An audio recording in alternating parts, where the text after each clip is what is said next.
আমাদের বাংলাদেশে এত বড় বড় মেধাবী ইঞ্জিনিয়ার আছে আমরা জানিও না। আপনার প্রজন্মকে জানার সুযোগ করে দেন।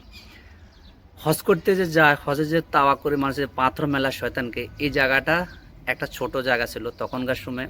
এক বাংলাদেশি যশোরের প্রকৌশলী ইঞ্জিনিয়ার ইব্রাহিম ভাই, মোহাম্মদ ইব্রাহিম ভাই গেছিলো হজ করতে, যাই দেখে দে যে পাথর মারে এক সাইড থেকে মারলে অন্য সাইডে প্রায় প্রতি বছর 3 থেকে 400 লোক মারা যায়। উনি এটা দেখে বাংলাদেশে এসে একটা নকশা তৈরি করছে। নকশা তৈরি করে তখনকার সময় বাংলাদেশ ধর্ম মন্ত্রণালয়ের মাধ্যমে সৌদির প্রিন্সের কাছে পাঠাইছিল। প্রিন্সে এই নকশা দেখে অনেক খুশি হয়েছিল। বর্তমানে যারা এখন পাথর মারতেছেন, এই নকশাটা তৈরি করা বাংলাদেশের একজন ইঞ্জিনিয়ার হাত ধরে। এরকম বহুত বাইরের দেশে বহুত হাজার হাজার নকশা তৈরি করে আছে বাংলাদেশের বহুত মেধাবী ইঞ্জিনিয়ার হাত ধরে। আমরা জানিও না এগুলো। আপনার প্রজন্মকে জানার সুযোগ করে দিয়েন, যাতে ওরা বুঝতে পারে। তো তখনকার সময় উনি পাড়ানির পরে প্রিন্স রাজি হয়েছিল। প্রিন্স রাজি হয়ে এখন বর্তমানে এটা তৈরি করছিল।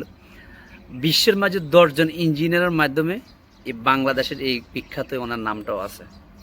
যারা হজ করতে যান তারা আসলে জানেন। ওনার জন্য সবাই দোয়া করবেন। ওনার তৈরি ডিজাইনে আজকের এই ডিজাইনটা।